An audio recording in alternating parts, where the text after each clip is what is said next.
Aê! De fora é minha, hein?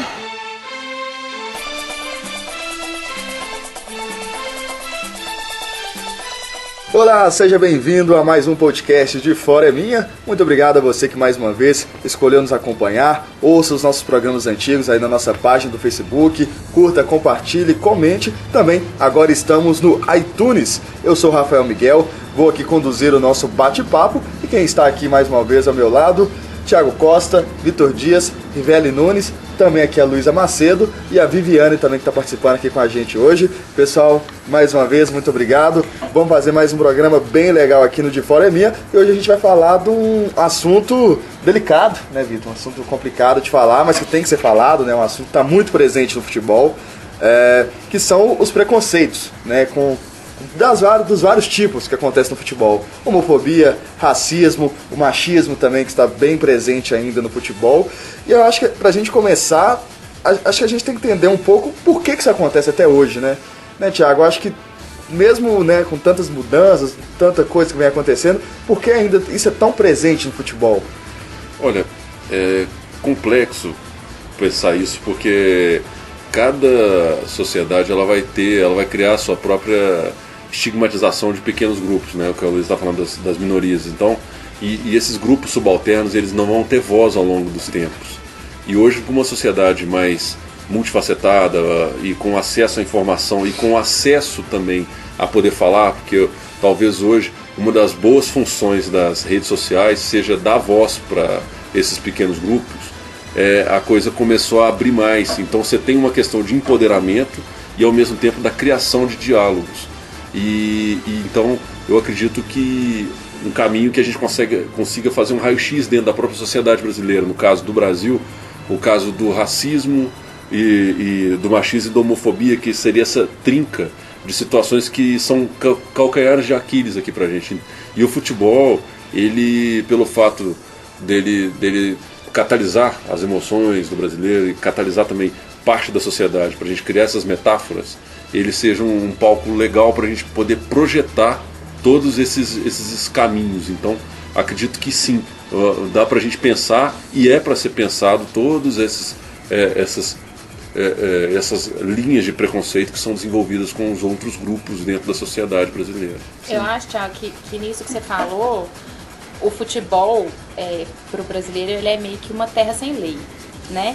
E aí, nesse espaço, esses preconceitos, essas questões que fora do futebol elas são veladas muitas vezes, lá dentro elas aparecem, né? Que é o caso do racismo, por exemplo. Por que dentro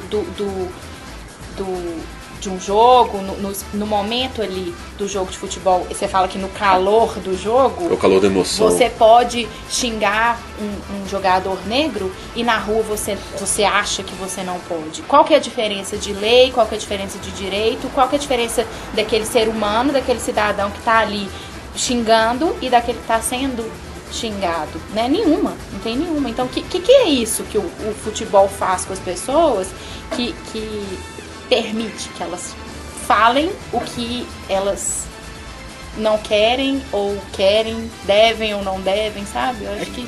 Talvez só uma parêntese, vale a gente fazer uma remissiva na parte da conjuntura histórica brasileira. Naquela época da democracia racial com Gilberto Freire, depois vem o negro no futebol brasileiro. Então você tem aquela questão lá, o negro e o futebol capoeira no Brasil, essa mistura das raças. Tenta-se criar uma ideia da democracia racial no Brasil e que a coisa hoje vem aflorando, o pessoal reivindica, e aí você escuta aquela frase que pra mim é a pior de todas: não, mas não existia racismo no Brasil, são vocês que estão inventando isso. E aí você pega um caso típico do caso do Aranha, e aí tem uma entrevista do Pelé falando: pô, se eu fosse ficar chateado e parar de jogar bola toda vez que me chamassem disso ou daquilo outro, eu não ia jogar. Então eu acho que isso serve de pontapé inicial para a gente começar um debate desse. É o caso do grito de bicha para o goleiro, a questão: a mulher não joga, a mulher não pode ir ao estádio. Porque quando você fala um ambiente sem lei, no estádio de futebol até pouco tempo atrás, você não levava sua mulher, você não levava sua namorada, você não levava sua mãe. Você não deixava sua irmã ir. Não era discutido, né? Sim. Era tudo muito do meio do futebol mesmo, E homens que acostumaram a frequentar estádios de futebol na década de 80, década de 90, pra eles era completamente normal passar alguma menina de short e chamar de gostosa mesmo. Mas hoje não mudou isso, não. Os Não, homens, antigamente você tinha os o grito, homens, tesão passa a mão. tinha isso. Então os adolescentes, vamos dizer assim, na década de 80, década de 90, eles cresceram assim. Eles cresceram e quando viraram homens formados, adultos, começaram a achar aquilo completamente normal. Por isso que tanta coisa acontece hoje no meio do futebol que são discutidas, e algumas dessas pessoas que viveram aquilo na década de 80, década de 90, falam que tudo é mimimi. É que o mundo está muito fresco, o futebol está muito fresco, não está podendo fazer mais nada porque foram acostumados de uma forma muito errada, né? E a gente tem nessa discussão toda a gente tem diferentes formas de perpetuação dessa cultura. Por um lado, a gente tem essa questão do racismo que se perpetuou nos estádios, porque ali era o lugar onde você podia extravasar e dizer coisas que você normalmente não diz na sua vida social. O racismo no estádio ele tem esse aspecto. Agora, por exemplo, o machismo ele já tem um aspecto um pouco diferente, que vem do fato do estádio ter se transformado num lugar masculino por excelência. Ele tem esse aspecto diferente, os preconceitos com aspectos diferentes se manifestando dentro do estádio. E talvez a homofobia e o racismo fiquem mais... Porque você, não sei se vocês concordam comigo, mas hoje em dia, por exemplo, o racismo já não é tão aceito nos estádios brasileiros a gente vê casos de racismo contra jogadores brasileiros ou outros jogadores fora do Brasil, em Copa Libertadores, Champions League. Agora, a homofobia e o machismo eles continuam perpetuados dentro dos estádios e na política dos clubes. O caso do desfile de calcinha da torcida do Atlético, que a Viviane nem é muito afeita a futebol, ela viu o desfile que a gente estava vendo pelo YouTube, ela olhou e falou assim, mas o que é isso? É um desfile de futebol, moda praia? O que é isso? E ela já queria assinar o manifesto das meninas de nota de repúdio. Então tem esse negócio. E a resposta que o clube deu, pra mim, era melhor ter ficado calado. Tipo, ela sempre foi assim. Eu me senti ofendida com essa resposta. Apesar de não ter sido a primeira vez que eu vi isso acontecer, ainda mais quando a gente estava lá, eu já tinha questionado isso. Foi até um desfile no Mercado Central, e elas estavam de calcinha, com um short pequeno, já tinha questionado isso na época. Eu falei, qual que é o propósito disso? Já tinha visto isso acontecer antes, mas a resposta realmente foi um tapa na cara. Não precisava daquilo. Será que a má repercussão desse desfile vai servir pelo menos para que outros clubes não façam? Vocês acham que algum... Eu acho que já está servindo. Eu acho que o outro clube... O Cruzeiro não fez. O Cruzeiro não teve desfile, né? O Cruzeiro lançou o Cruzeiro foi uma semana festa passada e foram 3 jogadores só, mas pode ser sim. Uma forma até do Cruzeiro, maior rival do Atlético, dar um tapa de luva mostrando que não precisava disso, e foi uma festa sensacional no Mineirão. Olha, eu vi na época a apresentação do uniforme do Cruzeiro. A Pênalti, que era do Cruzeiro na época, que era fornecedora do Cruzeiro, deu ali uma cutucada também. E eu não vi depois, pode até ter passado batido, mas depois que o Atlético fez esse lançamento, acho que foi em março ou fevereiro, polêmico, que criou-se uma polêmica muito grande e necessária de ser criada, eu não vi clube nenhum lançando uniforme com desfile de lingerie. E inclusive isso já estava virando até... Biquíni, né? De biquíni. Isso já estava virando até um mercado de algumas modelos que elas tinham cachê até para esse... Viviane Araújo, para fazer esses desfiles. É o trabalho delas, ok. Errado é o clube de fazer isso. Se o clube tivesse, aí que na época a gente questionou, se ele tivesse fazendo um jeito de vender aquele biquíni, você poderia justificar na tentativa de ser o batom na cueca, você tentar justificar. Mas eu não vi nenhuma menina até hoje na minha vida, e olha que eu frequento o estádio desde 85, de calcinha fio dental no estádio. Eu já vi algumas tirarem a blusa para comemorar. Extremamente criticado. E outra coisa banalizando também, a figura da menina. Extremamente criticado. Você porque não... elas estavam se oferecendo por os machões. querer tirar a blusa e ficar de top. Não, uma menina ficou de sutiã num jogo do Cruzeiro lá. Qual o problema? No Cruzeiro Bahia. Por que o homem pode tirar a blusa e a mulher não pode ficar lá de sutiã? Ou de top? Mas é o que a gente está fazendo, está falando justamente do empoderamento. Porque você vai e objetifica uma figura. E a outra, quando ela tem voz, não, é o que o River falou, é mimimi, é querer exacerbar um debate que não existe. E eu acho que o maior problema do machismo no futebol que eu vejo, pode não ser, mas eu vejo diferente de outras formas de preconceito, é que ele gira em todas as esferas. Ele está no que diz respeito à arbitragem, ele está no que diz respeito a os jogadores, ele está no que diz respeito à torcida, a quem frequenta o estádio, ao desfile de quem trabalha na time de diretoria do futebol, clube, quem trabalha na diretoria, a jornalista. Então, assim, o machismo, ele tá em todas as esferas, não é em uma esfera ou em outra, sabe? Igual o racismo, não pode até ser que aconteça, não duvido que aconteça, mas talvez de forma mais velada, ele acontece dos torcedores para com os jogadores, na maior parte das vezes, pelo menos das quais eu fiquei sabendo. Ou entre E jogadores. jogadores entre jogadores. Mas assim, você não deixa de ver árbitros negros, eles existem até numa grande quantidade. Você não vê treinadores de grande porte negro. Não vê. Você tem Diretoria hoje, você também não vê. E o Roger. Você não tem. E diretoria então nem se fala. Diretoria você também não vê. Presidente, você não vê. Porque é mais ou menos aquilo que eu falei. O machismo no futebol ele tem esse aspecto. Eu falei do estádio, mas vale por esporte como um todo. Né? O ambiente do futebol é um ambiente machista por excelência. É onde o machismo está ali reafirmado. É o ambiente dos homens para os homens. E na época daquele desfile, a fala foi muito essa em rede social. Segmentou e dividiu-se o grupo das feministas, quando na realidade elas não estavam com uma postura feminista, elas estavam simplesmente reivindicando por que isso e por que não aquilo, e por que não parar com isso, sabe? Já deu, não cabe mais.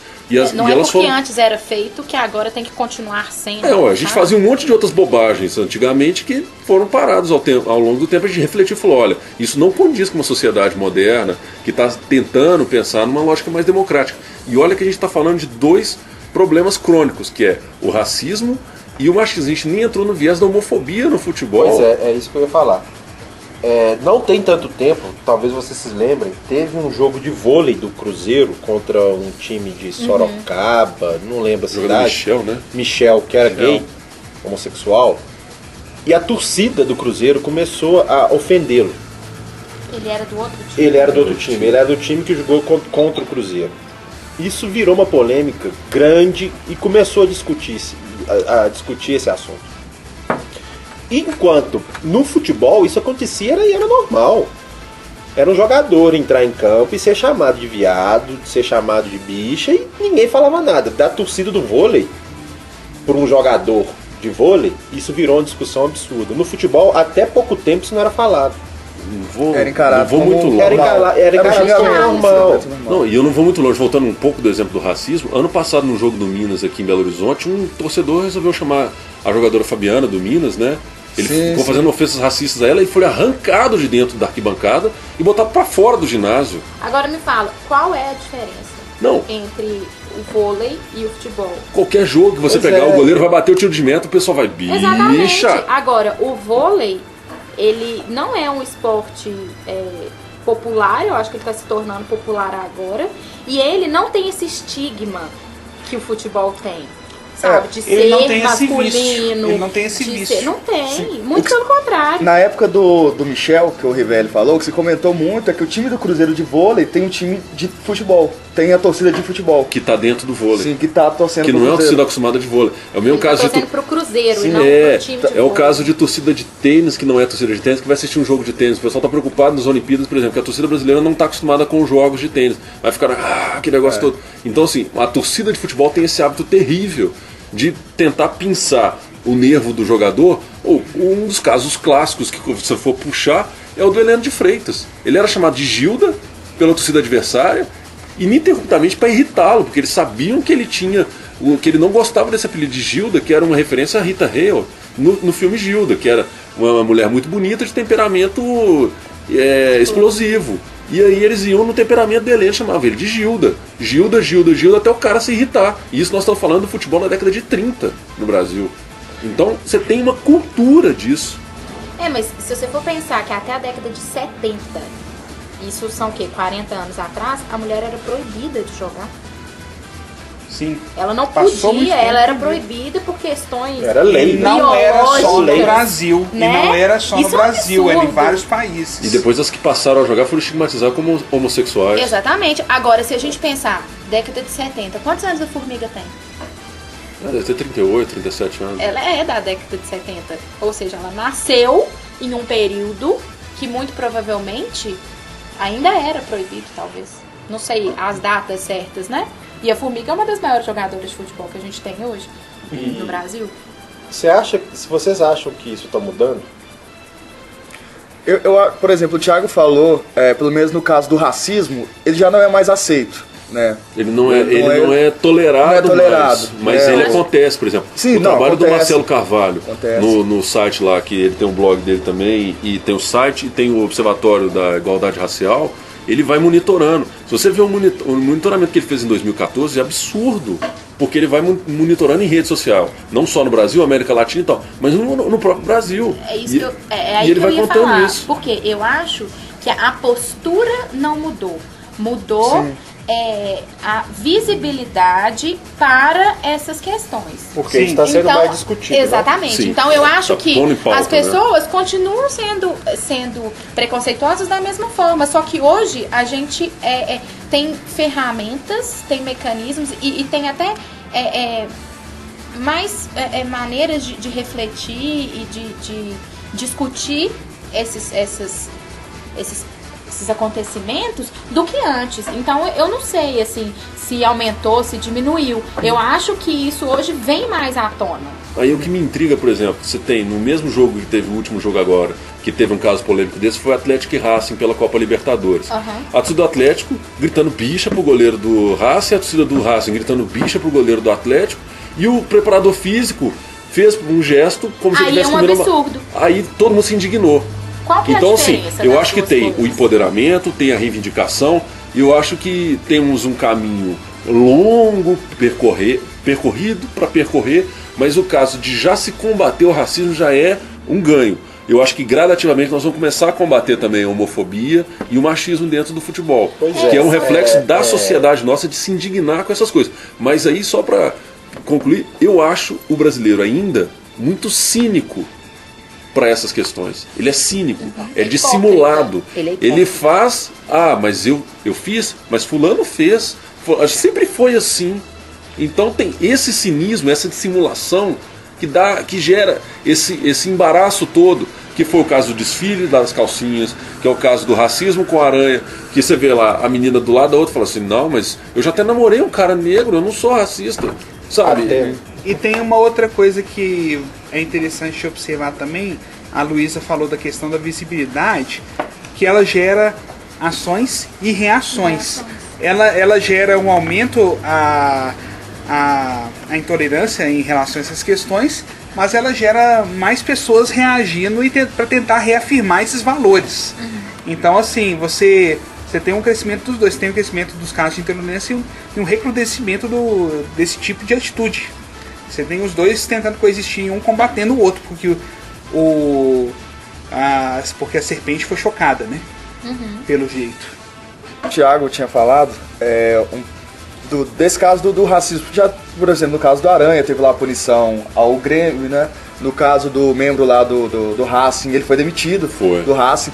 Será que ainda faltam... É claro que isso não vai resolver o problema, está muito longe disso, no caso do racismo, mas será que faltam ainda mais...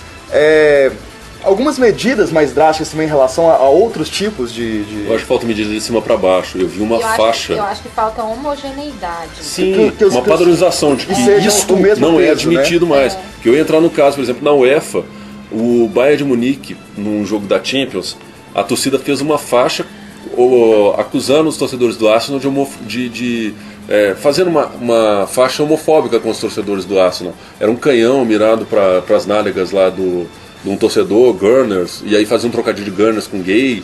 E aí o Bayern de Munique foi punido no bolso e perdeu o mando de campo. E assim, eu acho que no futebol brasileiro só parou aquela cultura de jogar coisa dentro do campo, de invadir gramado, quando começou a punir o time. E aí eu acho que aqui a coisa só vai começar a andar quando a CBF, quando o Ministério dos Esportes, o pessoal resolvia falar assim, olha, a partir de hoje está proibido grito homofóbico, menção racista, questão machista dentro do estádio. E aí o time vai ser punido. Eu concordo, mas você chega na Libertadores, não é dessa forma. Mas aí eu acho que teria que ser uma cultura. Porque aqui dentro é uma medida, os times são punidos, acontece de uma forma. Lá fora, quando os nossos jogadores, quando os nossos times vão jogar lá, eles sofrem isso e não acontece nada.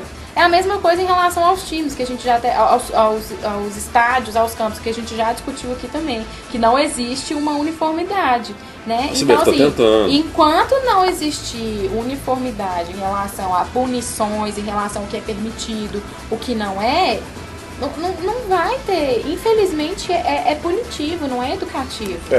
Mas eu acho que no início seria isso. Eu acho que, em parte, vocês acham que o educativo ele consegue atingir esse objetivo? Porque eu vejo a CBF teve uma campanha até no campeonato, acho que foi na época que o Tinga sofreu racismo no jogo. A placa, né? Acho que ela não racismo, somos todos iguais. Somos todos iguais, somos uma placa preta e branca. E aí? Isso melhorou? Isso fez alguma coisa? Fez FIFA melhorar? faz isso também há muitos anos. Você acha que vale a pena, por exemplo, aquela faixa que fica nos estádios? Diga não à violência. Eu acho que o torcedor, principalmente, que acha que o mundo do futebol é uma terra sem lei, ele só entende quando é punido mesmo. Mas eu não acredito na educação passiva. Você colocar uma faixa escrito somos todos iguais, pra mim, é passivo, não é ativo. Eu concordo, então também você acho. não tá sendo nada educativo. Você falaria campanhas publicitárias, igual aquela que o Sócrates levava a mãe dele pro estádio. Exatamente. Ou então, atividades como acontecem nas visitas aos estádios, nas reflexões que são feitas, reflexões sobre as músicas dos times, sobre de que forma, por que os times entram lado a lado, sabe? Então, a conscientização da própria diretoria de que quando ela incita a raiva, ela incita uma torcida contra a outra, ela tá provocando esse tipo de problema, sabe? Então eu acho que é uma coisa muito mais profunda do que colocar uma faixa. Não, você tem uma questão de cultura, de mentalidade. Mas quais seriam, talvez, a gente pensar, medidas, por exemplo, essa geração, por exemplo, que frequenta os novos museus, que frequenta os novos espaços, eles recebem uma educação para o olhar, para pensar, olha, isso não é legal. Desconstruir, desmerecer a imagem do outro, não é. Ao mesmo tempo que você vê na internet um humor de um cara que fala que uma senadora da República parece a tia do café. Aí você fala, porra, mas peraí. Ele, não, mas eu não tô falando nada demais, não. É você que tá desmerecendo. Eu acho que da mesma forma que o futebol brasileiro ele cria seus jogadores são nas categorias de base, são nas escolinhas, o torcedor também. Ele tem que ser criado de pequeno, é de criança mesmo, saber o que é certo, o que é errado, o que não pode ser admitido de jeito nenhum. É aquilo que eu falei no começo, porque os adultos de hoje, eles se acostumaram quando crianças, que tudo era normal. As crianças de hoje, elas têm que entender que nem tudo é normal. Que nunca vai ser normal você ter atitudes racistas, homofóbicas, machistas dentro do estádio de futebol, que não é normal. Então você tem que criar de criança mesmo. Sim. Seja nos museus, seja nos estádios, seja nas escolas, seja nas discussões, enfim. Vocês acham que não faltam também nesse combate um pouco mais o papel dos jogadores? Já que são eles que estão na TV, eu acho eles são formadores de opinião. Vale as posturas de jogadores e treinadores. Eles têm que ter uma postura mesmo, eles têm que ter uma postura mais ativa com relação a isso. Coisa que o Pelé não teve, por exemplo. O Dadá Maravilha não teve, por exemplo. O Dadá não. Vários jogadores da década de 70, que vocês já até falaram aqui, que falavam que achavam normal isso. Eles não achavam normal isso. Sim. Eles simplesmente não se manifestavam. Mas existe uma questão também de hoje, falta de conscientização deles que vem de N fatores. Eu acho que na Copa, lá na década de 70 ainda era mais complicado, jogadores, mas hoje pela visibilidade que os jogadores têm, Eles pelas têm redes voz, sociais, hoje, eles têm... pelo alcance que eles têm das pessoas, né? Talvez eles tenham... Eu vou fazer uma provocação então. Aquela situação do Daniel Alves, né? Quando ele descasca a banana e come. Vocês acham que aquilo ele está enfrentando aquela situação, colocando uma situação pra fora e falando, olha, não quero saber, não tô sofrendo racismo, ou tá discutindo a situação, o que é? Que situação que foi meu olhar, aquela? assim, eu acho que ele minimizou o negócio, transformou a coisa numa coisa caricata. Postura de enfrentamento foi a do Balotelli. Pegou e foi embora. Comigo você não vai fazer jogo. Levantou e foi embora. Ele levantou e foi embora. O que aconteceu? Fizeram ato racismo contra ele, num jogo do Campeonato Italiano, se eu não me engano. Sim, ele levantou e falou, eu não jogo mais. E foi embora. E aí, ele fez o enfrentamento. Por quê? Quem é o protagonista do espetáculo? A torcida é espectador. E ele falou assim, eu tô aqui para jogar bola, para exercer meu... Sabe? Falar o seguinte, olha, o cara tá ali trabalhando. Ninguém fica na cabeça de uma outra pessoa que tá trabalhando. Por quê? Você vai processar ela por assédio moral, por um monte de coisa. Por quê? Que é o que o Rivera falou.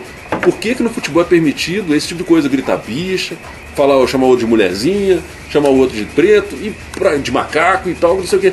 Sabe? É essa cultura que às vezes a gente pensa que você tem questões geracionais, sim, uma mudança de mentalidade, mas para essa geração que não foi educada dessa maneira, só vai funcionar do que o Rivera falou, na medida punitiva. É tirando mando de campo, é punindo o time igual o Grêmio foi punido, arrancado da Copa do Brasil. Sabe? Os caras agora, o primeiro que começar a fazer esses gritinhos lá, eles vão pensar 2 vezes antes. O torcedor, lógico que não são todos, mas em sua grande maioria, eles não estão nem aí para a campanha educativa, não estão nem aí. Esses que praticam esses atos, eles só vão entender quando o clube dele, que ele ama, que ele acha que é dele, começar a ser punido. Não vai achando que faixa no estádio, campanha educativa, para esse torcedor adulto, vai surtir efeito que não vai. Só vai entender quando o clube dele for punido mesmo. Sim. Eu lembro, o Thiago, do Gustavo, né, que é companheiro lá do Folia, ele falando numa das reuniões ano passado que pra ele só vai dar uma minimizada na homofobia quando tiver um grande ídolo gay no futebol. Uma coisa que ele sempre fala, que ele falou várias vezes nas reuniões, né? Você acha que talvez tenha um cara que realmente vai vestir essa camisa, assim, pode trazer algo diferente, tentar fazer mudar a mentalidade de alguma forma, ou você acha que esse cara vai ter muita dificuldade? Eu acho que se aparecesse um cara do nível, assim, do status de um Magic Johnson, pra admitir, de Magic Johnson não homossexual, mas um jogador de alto nível, de alto rendimento, Assim, o Neymar, por exemplo, e admitisse que era homossexual, um Kaká, um Ronaldinho Gaúcho, um cara que chegasse e tomasse isso pra ele, talvez a coisa criasse um impacto tão grande, porque ao mesmo tempo que você tem uma margem de pessoas, né, Rivelli, que falam que tem uma opinião formada, eles não têm uma opinião tão formada. Thiago, e você deu o exemplo do Magic Johnson, foi até interessante isso, porque numa época em que a AIDS era vista com muito preconceito e era doença homossexual, né? O Magic Johnson, ele foi pra imprensa, ele falou que era portador do vírus, próximo de uma Olimpíada, na década de 90, e continuou jogando. Isso quer dizer, de uma forma ou de outra, ele conseguiu mudar a mentalidade. Eu entendo essa pergunta que você fez pro Thiago, até completando, que a primeira coisa, o cara pode ser um craque de futebol, mas a primeira coisa que ele tem que ter é personalidade. Para assumir esse papel, bater no peito e falar, eu sou homossexual, sou ídolo desse clube, ponto, acabou. Ele primeiro tem que ter personalidade para fazer isso, porque os próprios torcedores de alguns clubes, eles não aceitam isso.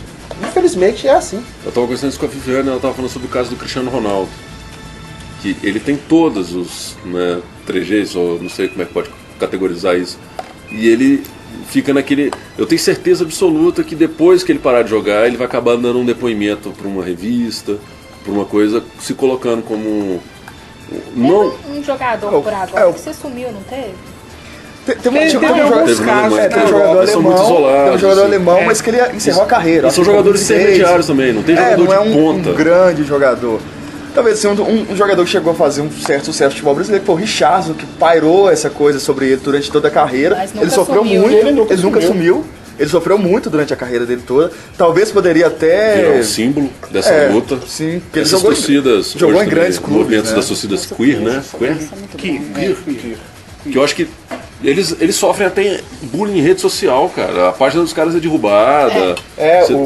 Ações contrárias das próprias torcidas. No documentário O Jogo Truncado, fala muito disso, que eles, alguns, não podem nem ir ao estádio. Eles não podem ir assistir o time dele. Eles não podem se identificar. Ou se identificar como homossexual, que corre Não, risco eles de não apanhar. podem se identificar como Torcedores desse movimento. desse movimento, os responsáveis e tal por esse movimento, porque eles correm o risco de linchamento. O caso do Emerson Sheik.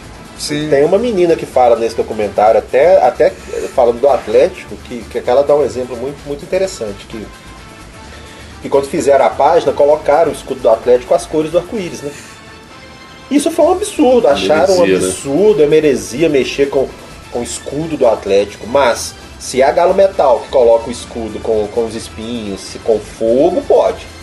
Ela dá esse exemplo. Agora, se colocar a bandeira de arco-íris no escudo do meu time, não, você pode fazer o que você quiser, mas no México é o escudo do meu Eu lembro que time. foi a companheira dela que reivindicou isso. Falou assim, que absurdo você fazer um negócio desse e tal, botar. Mas tem essas reapropriações, e eu acho que o debate, ela não conseguiria o debate se ela não fizesse uma releitura do símbolo. Mas aí, voltando nesse caso, por exemplo, o Emerson Sheik, ele postaram uma foto dele, dando um selinho num amigo, e o troço deu um rebook, deu dos caras botarem faixa na porta do centro de treinamento, com eles falando assim, olha, você pode fazer o que você quiser, mas ser bicho aqui no meu time não pode. E é o time da democracia corintiana. Então, E que hoje, o Rivelli estava até comentando sobre isso, que tá lançando um manifesto repudiando o grito de Na hora do tiro de bicha. meta do goleiro Com adversário. várias ressalvas. o Corinthians está querendo ser o novo São Paulo. Eu Mas tenho tá visto lançando. a Gaviões, ela tem mudado um pouco, vou só fugindo um pouquinho, mas Lembra o Ainda contexto? dentro. ela tem mudado um pouco, parece, essa cabeça de torcida organizada. Eles têm alguns posicionamentos políticos muito interessantes, alguns posicionamentos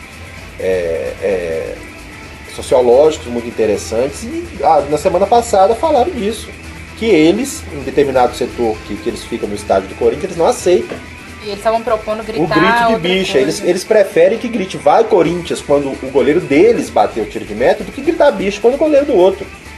E não sei se é coincidência ou não, no jogo da abertura do Campeonato Brasileiro contra o Grêmio, houve o grito de bicha, mas foi menor. Não foi toda a torcida, né? Como acontece Exatamente, normalmente. isso. Bom, pessoal, nosso tempo tá estourado. Esse aqui é um tema que dá pra gente continuar aqui mais 1 hora falando, mas com certeza aí deu pra fazer um debate bem legal, né, sobre isso. Bom, valeu Luísa, valeu Rivelli, Viane que estava aqui também, valeu Thiago, valeu Vitor. Voltamos na semana que vem. Eu convido você aí a curtir a nossa página, comentar, né? Fale o que você está achando aí dos nossos podcasts, né? Dê a sua opinião sobre o tema de hoje, o que você acha aí sobre os preconceitos no futebol. Nós voltamos na semana que vem. Lembrando que você pode ouvir não só aqui na nossa página, como também no iTunes. Você pode conferir todos os nossos programas que já foram ao ar. Voltamos na semana que vem com um novo tema. Valeu! Ô, aê! De fora é minha, hein?